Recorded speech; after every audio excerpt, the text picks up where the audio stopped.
Who should the Jazz draft to complement the young core? And what do I think about the young core as is? Find out next on Locked On Jazz.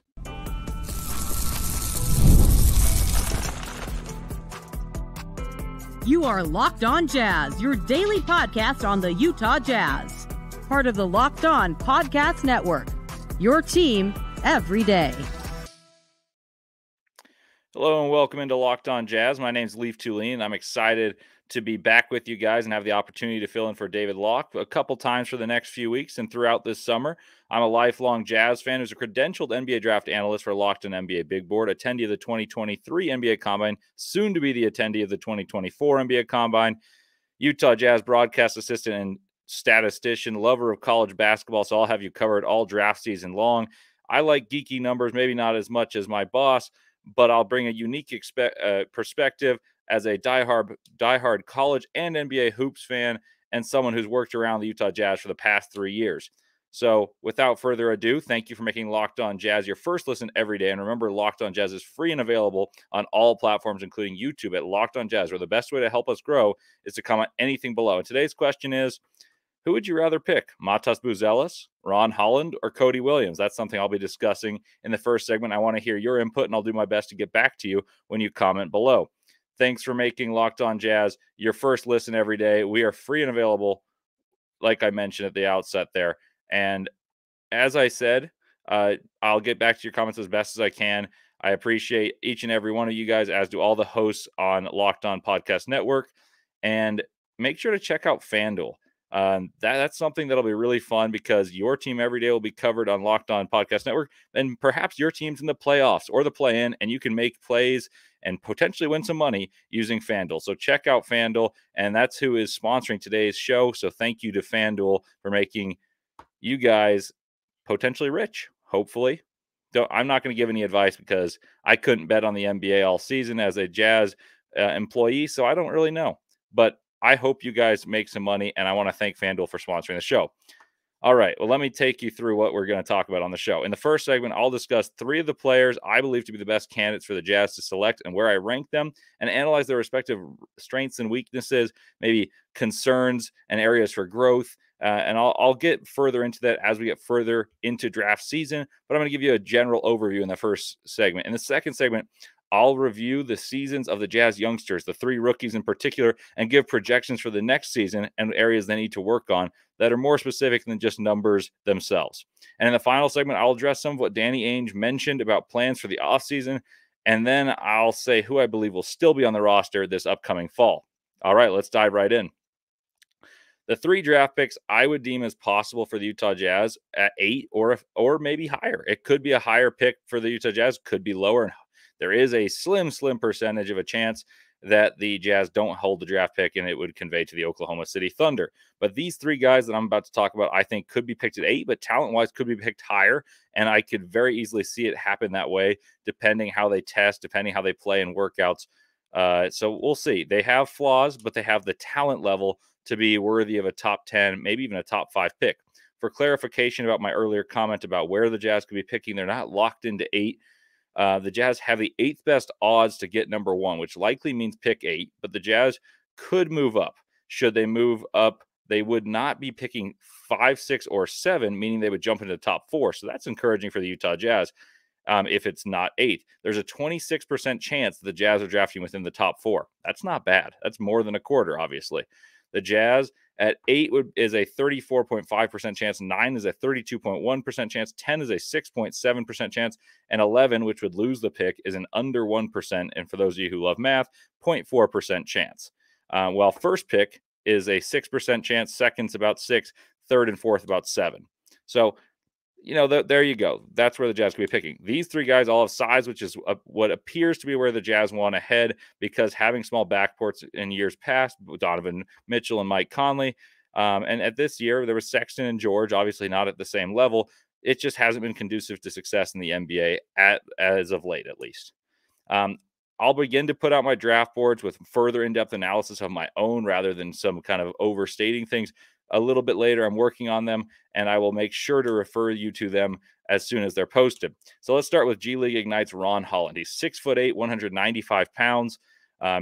He averages 19.7 points per game, 6.7 rebounds, 2.9 assists, 46% from the field, 24% from three, and 73 from the free throw line. Those stats are in the G League, so the high points per game is a little bit different than some of those players from college that you see having lower averages because there are more minutes in a G League game. The pace is faster. So while that is amplified, sometimes it's really hard to score against pro competition. It's harder to shoot from where the G League players are forced to shoot from, both in terms of the distance of the line, but also more importantly, the quality of competition. So per The Ringer, which is a reputable source led by Kevin O'Connor, he is 12th on the big board there and 11th on Tankathon, which kind of makes an amalgamation of boards and ranks players and has nice measurements on players. So as well as simulations. I'd guess he'll rise from that 11 to 12 area. And like I said, I think he's a feasible candidate to go within the top 5, if not at 8. Holland is an athlete first and foremost. He's a competitor as well, and those numbers are nothing to scoff at. So if you have that wiring as an athlete, a competitor, and you're able to score at that level, and yet your calling card's probably athletic prowess and defense, that's something that I think is important, and it's laudable. He's an explosive finisher at the basket. He can hang in the air and score through contact. A decisive decision maker when attacking the rack. He goes to the rim and makes his decision quickly. In transition, he runs up and down the floor very, very well, beats the defense and scores easy ones. And in the half court, he's more of a guy who attacks closeouts, and he cuts off of the ball to attack the rim.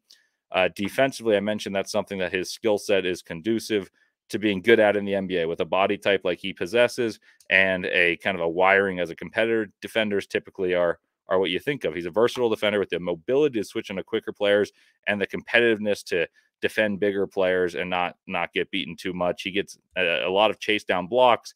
He gets his hand on the ball fairly frequently. And he's also one of the youngest draftable players. He's only 18, and he'll still be 18 on draft day. And he's played in big games. He was a McDonald's All-American, and he played in the G League. He played against pros. That matters. So what are his concerns? He's still a not great spot-up shooter. He takes a beat to get his feet set. That's something that isn't great either. He's a kind of a rhythmic shooter. Not a great free throw shooter. 73% isn't terrible, but it's not something I'm thrilled about. So he needs to improve his standstill shooting, much less off the ball, off the bounce dribble shooting. He struggles to get an edge while isolating. And that one I'm a little more scared of because he's more of a straight line, like race to the rim guy than someone who shakes you out of his boots. And a lot of players are like that, and they have more to their game than they've displayed, but that is just something to note. He needs to work on improving his offhand to become a more dynamic and efficient finisher at the rim. I think that's important as well, because when you're played to drive, you got to find a lot of ways to score if they know you're going to drive rather than shoot. Now let's check in on Matas Buzelis, Ron Holland's teammate at G League Ignite. And these two are like foils for one another. Like, I don't think they're very similar at all, but they were both picked as potential top candidates for the #1 pick entry this year. Neither have played their best basketball for G League Ignite, and they're polar opposites. So Buzelis is 6'11", a very thin 195. He averaged 14 points per game, 6.6 rebounds, 1.9 assists, 46 from the field, 26 from three, 70 from the line. Buzelis is a skillful, big but very slender guard who at times has appeared less tenacious but demonstrates flashes of unteachable talent. Like he has touch and skill sets at that height that are very difficult to teach. Per The Ringer, he's 5th, 8th on Tankathon. It's puzzling. He is higher on these boards than Ron Holland with worse stats, and that's a matter of preference, but it's just something to note. He's a versatile offensive player who can be used in any scheme because he's a very good passer. He boasts upside as a shooter because his form looks good. It's a high release. He's fluid, dribbling the ball into the paint, stepping back, shooting from three-point range. He's got a lot of old school kind of guile-based skill sets where he's got head fakes, ball fakes, and he creates space using those near the hoop and in the mid-range. But he's not an amazing athlete. He didn't shoot great as a high schooler until his senior year either, where he shot 43%. And then again, he regressed with the Ignite, but that's quite a jump from high school to playing against pros. He really runs the floor well and thrives in transition. He's not a lockdown defender, but with his size, he's able to deflect balls and block a few shots, has good touch on floaters and some mid-range jump shots, but I would say floaters and intermediary shots are a strength. A concern would be that he shot, like I mentioned, below 30% this year, and he was not a great shooter in high school up until his senior year where he shot 43%. He's more of a finesse player, so he's going to need to be very real as a shooter to compensate for his lack of physicality attacking the rim. He possessed a negative assist to turnover ratio because he gets stripped in the paint often. I don't think it's really decision making. I think it's a lot to do with when he picks up his dribble and his strength when he attacks the rim. He's not a superb finisher. He uses his length adequately, but I think he gets bumped off the spot when he goes up to the rim. And I would say he's a subpar defender containing dribble penetration. And he's a little bit switchable because he's got that size that just at any position you can say, well, at least he's got one attribute that's good. But I don't think his feet are great to contain quicker players. And he would be considered slow footed compared to NBA players more so than he is compared to people relative in this draft class. And I'd say the main deficiency he has, which I think could solve a lot of these issues, is he needs to get stronger. A lot of players can do that, but you are drafting in the top 10. You have to be picky. Okay, lastly, Colorado's Cody Williams had an up and down season. He's 6'8", 195 pounds, averaged 12 points per game, 3 rebounds, nearly 2 assists, 55% from the field, 42% from three, and 71% from the free throw line. This is a guy at one point during the year I was very, very high on, and then he's had some up and down stretches, so he's hard to get a read on. Cody Williams is the younger brother of Oklahoma City Thunder star Jalen Williams. That's Jalen Williams from Santa Clara, for those of you needing clarification there. Cody is not quite Jalen. They're different. He shot well to start the season, but on low volume, meaning he isn't like a dead-eye shooter, because typically, in my opinion, sheer volume from three is the best tell of who's the best shooter in a class. Jordan Hawkins had the most volume last year, and I thought he was easily the best shooter, and so far, numbers would bear that out. Cody is not someone who's going to hoist up too many threes, and so we'll wonder how well he shoots, even though he shot 42%. He's a finesse-reliant big guard more than an athlete like his brother, who's a tremendous athlete and who's very strong. That said, his brother was 3 years older when he entered the draft. Cody Williams is a contender to be the top college draft pick, along with Stephen Castle, but they're very different. Castle and he both put up 12 points a game or thereabouts, but Castle did it on the national champion UConn team and was lauded for his, hey, he fit in, he was playing a mold, and he played defense. Cody Williams was more, well, I wish he would do more. Even though Colorado was good, they won a game in the tournament and nearly beat Marquette. So that's interesting.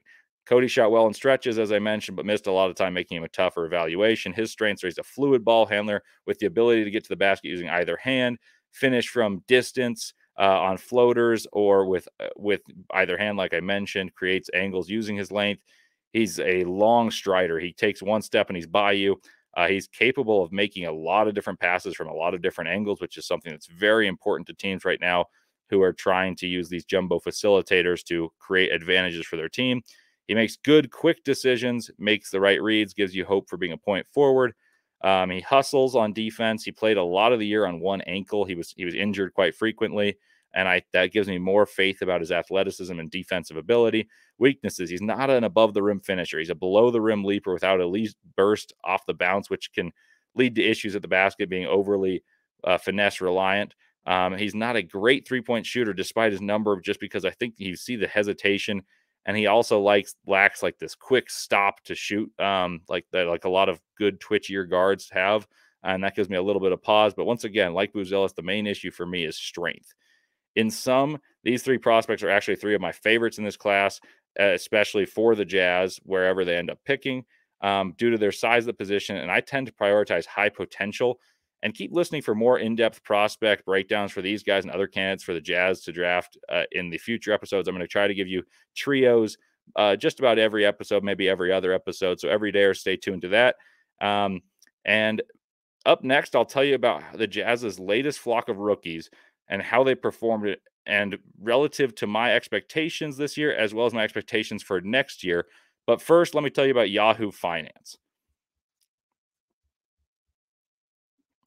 Yahoo Finance is spectacular. Let me get straight to the point. You want to grow your portfolio to deal with the rising cost of inflation, to pay off your debt or your mortgage, with pretty much anything standing in the way of you and financial freedom, right? With Yahoo Finance, you can get access to the news, data, and tools that you need in order to help reach that financial freedom. You know what that is for yourself. Don't need to talk about it for different people, but you know exactly what that is for you. Any hesitations? Fret not. For more than 25 years, Yahoo Finance has been the brand behind every great investor. Whether you're a seasoned investor or you're looking for that extra guidance, Yahoo Finance gives you all the tools and data you need in one place. They are the #1 finance destination, producing a holistic look at the financial news cycle, including breaking news, original editorial perspectives, analyst ratings, independent research, customizable charts, and so much more. For comprehensive financial news and analysis, visit the brand behind every great investor, yahoofinance.com. The #1 financial destination, yahoofinance.com, and that's yahoofinance.com.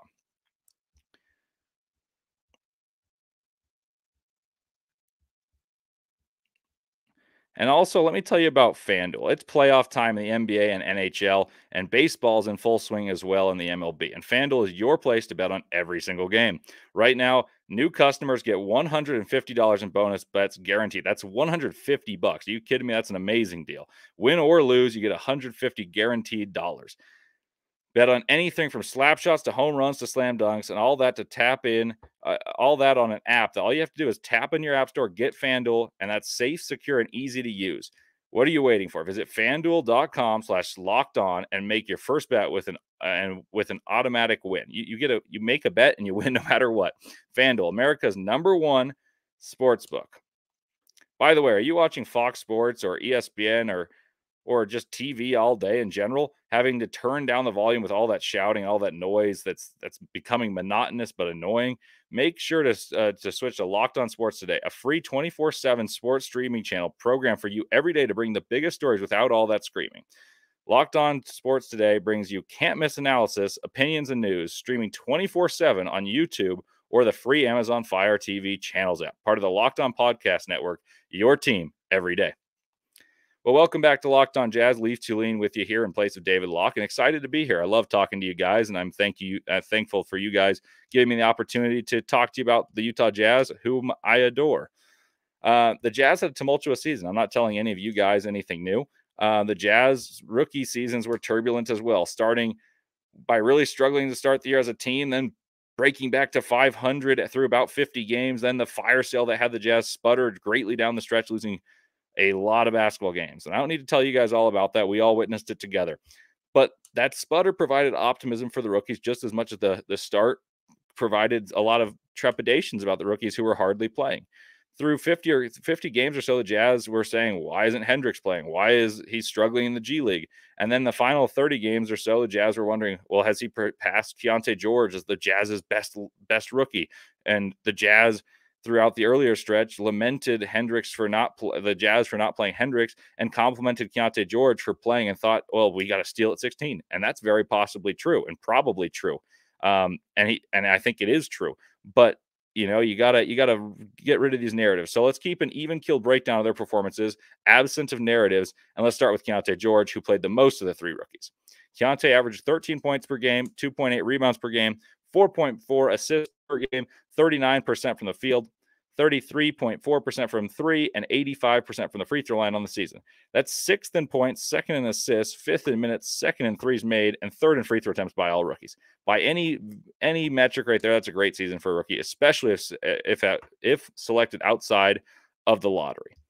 And that's what he was at 16. So that is a steal. I think that without hesitation, you say that. Now the question is, how good is he? How much of a factor can he be for the Utah Jazz at the very much the premium position? Like point guard and wings are what are winning you games, but the point guard you have to find a solution for. Even if you have a premier wing, you need a point guard to run things, and that's what the NBA is.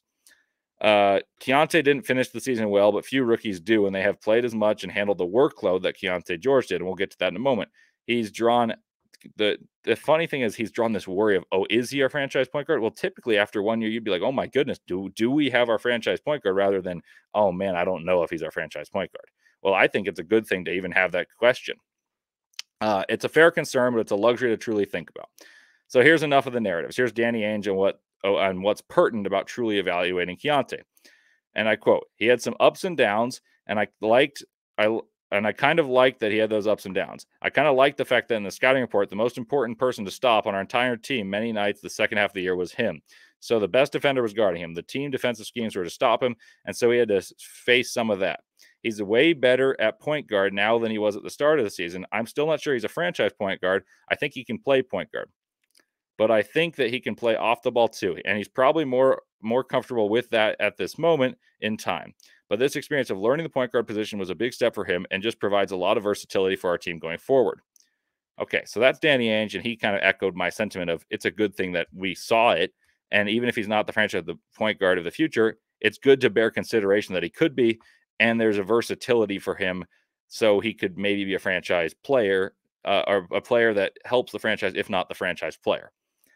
So like I said, I think that's a positive. His numerical struggles stemmed from the fact that Keyonte played without Lauri Markkanen and JC for much of the year. And when he played with them, he was very good. When he played as a tertiary option, when he was the primary option, he struggled. I think Keyonte, I spoke to a former Jazz assistant who watches every game, and he told me he doesn't think Keyonte will ever be a physical finisher, which limits his upside as the top option, but thought his rookie season was very good, and he has a role on this team going forward. Did not say he thought he'd be a franchise player or a franchise point guard, but he thought he'd be a starter on this team for a long time to come. That's pretty good for a 16th pick. Okay, so I expect Keyonte to score a bit more than he did a previous year. Also, just kind of supporting the notion of Keyonte played really well when he was a tertiary option. He shot 42% from three, which is a lot of people's concern. His field goal percentage, his three-point percentage is low. Well, he shot 42% from three when he was playing alongside some healthier, better players offensively for the Jazz, and his numbers dipped after. So I expect Keyonte to raise his numbers, especially from three, and I think that'll just help him score more, because when you're more confident from three, you're able to set up other aspects of your game. Now let's move on to Taylor Hendricks, the number 9 pick for the Utah Jazz, who had a really productive finish to the season, providing optimism after a slow start to the season. Ainge says he pretty much played the same role that he'll play moving forward in the NBA, that of an off-ball power forward who hopes to become a difference maker defensively. So that last little bit was an assertion, just kind of giving you context. Now Ainge again, he's just a little further behind than Keyonte. His shooting was getting better and better. He's working a lot on his shooting. His arc of his shots has been a little bit flat, but that said, he shot a pretty good percentage. Now that's what Ainge said. That's a big step for him, and he's got to get a lot better defensively. That's Ainge. Hendricks, for context, played the first 3.5 months of the season sparingly, but in the final 20 games, Hendricks displayed what he was picked for at 9. Hendricks averaged 9.2 points per game, 5.8 rebounds, 1.1 assists, and on 46% from three in the final 20 games of the season while guarding the top opposing wings. The Jazz were absolutely terrible defensively in that stretch, not due to Taylor Hendricks, but like Ainge said, I think he could work on some of the on-ball defense, as during the middle of the year, the Jazz only played zone when Taylor Hendricks was in the game. So I think he's getting better in all those aspects. I watched every shoot-around this year, and his shooting percentage, even in those shoot-arounds, got significantly better as his confidence grew and his arc was higher on his shot. Hendricks, to me, projects as a top 6 or 7 rotation player for the Jazz next year. I think he could start should the Jazz stand pat and don't trade. But with what Danny Ainge kind of hinted at in the same press conference where he evaluated these rookies, was hunting for big game. Whether that's a pun about the Milwaukee Bucks and Giannis Antetokounmpo, I don't know. Whether that's just a generalization, I don't know either. But I think he could be a 12 per game scorer next year should the Jazz stand pat. I expect him to be a 6th or 7th man, though. I think there's going to be some variations from the Jazz roster from this season to next. For Bryce Sensabaugh, Ainge only said Brice has a good feel for the game. I think he's a better shooter than his numbers would indicate this year, but he can pass, he can shoot, he can score. Brice played sparingly for the Jazz for most of the season, shined in the G League at times, and then finished the year pretty strong. Shot 41% from three in the month of April. And I think he has a knack to score, rebounds decently, isn't tremendously athletic, but he plays bigger than his height. That said, I think you're going to see him become a little bit leaner. I think he might be the best shooter of the Jazz's younger players, so that excludes Lauri Markkanen. I think he really needs to improve his defense because he's not at the level of an NBA wing defender yet. The other thing about Brice is I think he showed enough behind the scenes to move Ochai Agbaji, and Agbaji was well regarded at this time last year. So the fact that Brice showed enough behind the scenes inspires faith for me. Let me know what you think of these recaps and projections to the future of these players, along with my assessments of what the Jazz will do with the other veteran players, which is coming up next. But first, let me tell you about LinkedIn Jobs. LinkedIn jobs. When you're hiring for a small business, you want to find the quality professionals that are right for the role. That's why you have to check out LinkedIn Jobs. LinkedIn Jobs has the tools to help find the right professionals for your team faster and for free. Both of those things. Not oh my gosh, this has to be so taxing to figure out and I have to pay for it. Well, no, it's neither. It's convenient, free, and lightning fast. LinkedIn isn't just a job board that I peruse frequently. I peruse it quite frequently. LinkedIn Jobs helps you hire professionals who you can't find anywhere else, even those who aren't actively searching for a new job but might be open to the perfect role. In a given month, over 70% of LinkedIn users don't visit other leading job sites. So if you're not looking at LinkedIn, you're looking in the wrong place. On LinkedIn, 86% of small businesses get a qualified candidate to hire within 24 hours. Hire professionals like a professional on LinkedIn and post your job for free at linkedin.com/lockedonnba. That's linkedin.com/lockedonnba to post your job for free. Terms and conditions do apply. And let me tell you about Murdoch Hyundai as well while we're at it. Murdochs have been in Utah for Murdochs have been in Honda and have been in Utah for over 80 years. Hyundai is the best car for your money. Safety features, bells, whistles, all in amazing cars for amazing prices. The SUV lineup from the Kona to the Tucson to the Santa Fe to the Palisade are all spectacular. I've actually ridden quite a few times in the Tucson and love it. Everything's great about it. We have one in my family. And there's other ones as well that are newer and shinier with bells and whistles, all the same. The Ioniq 5 was electric. It was named the Motor Trend SUV of the year by Motor Trend. The new Ioniq 6 is even better. It's amazing electric, looks like a Porsche, and just won the World Car of the Year. There are 3 locations in Linden, Murray, and Logan. I can personally tell you how wonderful the people in Murray are. And one of the guys from there even said, "Hey, you're Leif from Locked On." And I was like, "What are you talking about? How do you know me?" So shout out to you, whoever you are. If you're an everydayer, I hope you're listening to hear this shout out. I'm sure their other venues are equally as wonderful. All righty, welcome back to Locked On Jazz, where I'll discuss the remaining players from this season and what I foresee for them with the Jazz or otherwise, if they're on other teams or what the Jazz could do to make a trade. And maybe I'll tease some of Ainge's comments on how I interpret them. All right, Lauri Markkanen, first and foremost. This is the big domino. He is still very much in the prime of his career and desperate to make the playoffs, as he now holds an undesirable record as the player in the NBA with the most games played without playing the playoffs, previously held by Buddy Hield, who is now heading to playoffs with the Philadelphia 76ers. Lauri wants to make the playoffs desperately, but the roster, as currently constructed, does not appear playoff ready to me. The Jazz are in the West. The West is loaded. You're seeing teams with LeBron James and Steph Curry playing in the play-in. You're seeing the Kings, who were the 3 seed last year, having to fight to try to scrap their way into the 8 seed against the Pelicans with Zion Williamson. There's a lot of star power in the West, and it makes it hard. So I don't think the Jazz are quite there yet. Ainge made this comment, and he said the Jazz were ahead of the Rockets and on par with the Lakers and Warriors, but the Jazz weren't as good as them. And I think that's telling that he was making the proper evaluation of the talent level of the team this season.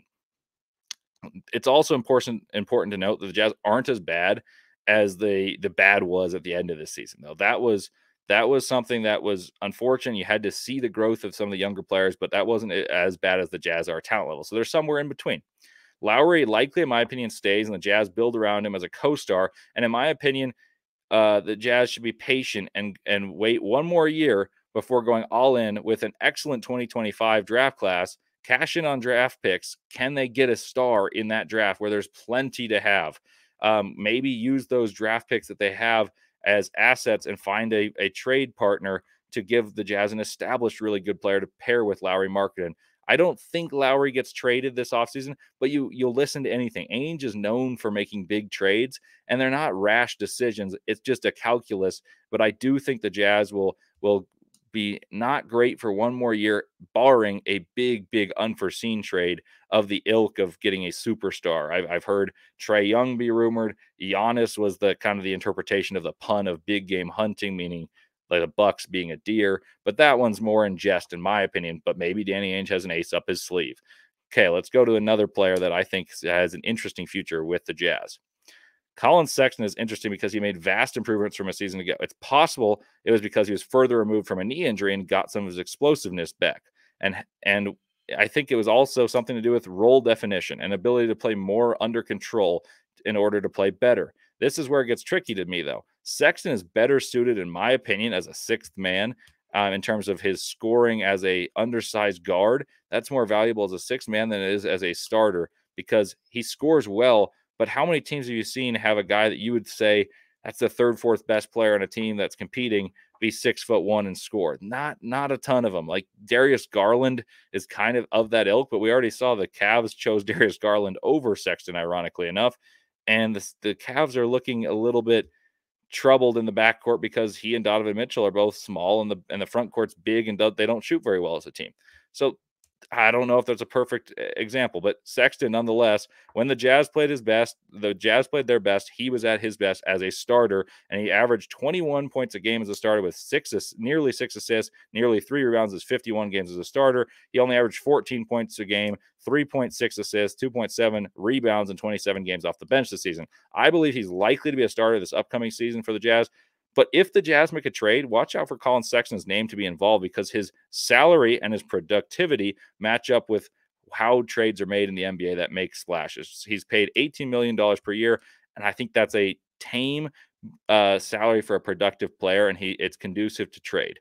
So we'll see. I think he's back with the Utah Jazz. I don't know in what capacity. I imagine he'll be a starter. Next up's Walker Kessler. He had a sophomore slump in year 2, regressing not too much statistically from 9 points to 8 points and 8 rebounds to 7 rebounds. But the regression appeared more drastic based on waning confidence and varying amounts of playing time and varying rotations and with whom he played, whether he started or not. I think Kessler will be back. I actually expect him to start, and the confidence is key for Kessler. He's a guy who doesn't have the offensive skill set to put up eye-popping numbers, but what he can do is be effective on the interior and improve as a screen setter, improve his confidence, and I think that'll really help him and the Utah Jazz, who at times really struggled defensively, well, for most of the season. But even though he put up block numbers, I think when he's in and he's playing confidently, the Jazz's rest of team feeds off of it and is able to defend differently than they do when they've played with different lineups. All right, next player. This one might be a frustrating thing to hear, but this is what I personally believe. I have no insight on this one. Jordan Clarkson, JC had an up and down season shooting inconsistently throughout the year, but he assisted more frequently than he had in years past. Jordan Clarkson is a beloved vet. He broke the triple-double curse lasting from 2008 on to 2023-24 season, and he's the longest tenured Jazzman. But his contract was intelligently crafted to be front-loaded, meaning this year he's paid $23 to $24 million a year. The next couple of years, it's about $13 million. Why does that matter for a rebuilding team? Well, it means to me he's a very real trade candidate whose contract is tame and therefore more alluring to teams who need a score to help them achieve goals of winning in the NBA playoffs. My guess is JC will be traded by the Jazz this offseason or early in the next season if he's still with the Jazz and his value increases to a team that really has aspirations of winning. That is what I believe, not anything I've heard. I just think it makes a lot of sense. Next up, Chris Dunn. I believe Chris Dunn is one of the most clear-cut players. I think the Jazz are going to re-sign him because Will Hardy loves him, and the team loves his gregariousness off the court and his leadership on the court. Keyonte praised his leadership and his mentorship a few times in press conferences, and Chris Dunn is one of the few defensive-minded players on the team that struggled immensely on defense. John Collins is the last big name here. I think Collins had a productive numerical season in this system in his first year. That's what he's done for many years, but he was often on the trade circles in Atlanta, and you wondered how real was the productivity with he and Trae Young. Well, he became relegated behind DeAndre Hunter in terms of their franchises. Like, who's next? Who do we pay after Trae Young? When we got DeJounte Murray, all these things happened, and John Collins became a trade candidate. Well, Collins, I think, again, will be a trade candidate because his fit with the Utah Jazz never felt right, as he and Kessler felt forced to play together at the beginning of the year, neither one of which played well when the other was on the court. Collins has a large contract, which makes him hard to move, but it also, in the summer discussions, should the Jazz make a big deal like Danny Ainge hinted at, Collins' contract likely will be involved because it's enough money to match that of a star should the Jazz get a star, and all of us would be excited. Well, I mean, that's one benefit. I don't know if that means he's meant, but I think that he will certainly be put on the market by the Jazz. I think it's difficult for him to succeed with the Jazz if Walker Kessler's here and vice versa, because Collins to me is a 5 on offense and a 4 on defense, and that does not fit as well in the modern NBA as well as it would have even a decade ago. And that's hard to hear because I think John Collins is a great teammate, but he and Collin Sexton and Kessler kind of have these where they improved is interesting, but not necessarily something that you can buy as the role going forward. All right. Aside from these main players, I think Lofton Jr. and Juzang earned a look to make the team next year. Samanic and Lewis did not inspire much faith in my eyes to be Jazz men again. I expect neither to be back. I think it's possible Micah Potter or Darius Baisley make the team next season, and then Taylor Horton-Tucker and his $12 million contract will be hitting the free agency market. These predictions very well could be wrong, so there's the disclaimer, and are largely what I would do, but I also expect for the Utah Jazz. I don't think there's one I've really had a personal bias on. Those were mostly just what I thought would happen, but I also expect to happen. And make sure to stay tuned for coming up episodes about the NBA draft and what the Jazz will do in the draft and what's available for the Jazz to pursue in the trade market this offseason. I'm going to do some research, maybe hit up the trade machine and try to concoct some trades for your Utah Jazz. Thanks for making Locked On Jazz your first listen, and thank you for listening. And as always, let me remind you guys, Locked On has launched the first ever national sports 24/7 streaming channel on YouTube, and it's now available on Amazon Fire TV in the Fire TV channels app. Locked On Sports Today is here for you 24/7, covering the top sports stories. And not only are they covering the sports stories on Locked On Plus, our national shows covering every league, every single team. You can listen to it all. Find Locked On Sports Today, now available on the Fire TV channels app. And it's really great stuff because there's hosts covering their own team. There's hosts covering leagues all at the same. And you get expertise that you don't see on the national TV shows with pundits who are covering too many teams and too many leagues. Well, that's it for Locked On Jazz today. And I'll be back with you the next week. And I have lots of good draft material written up for you all. And I can't wait to be back. Thank you for listening. And to all you everydayers, see you next time.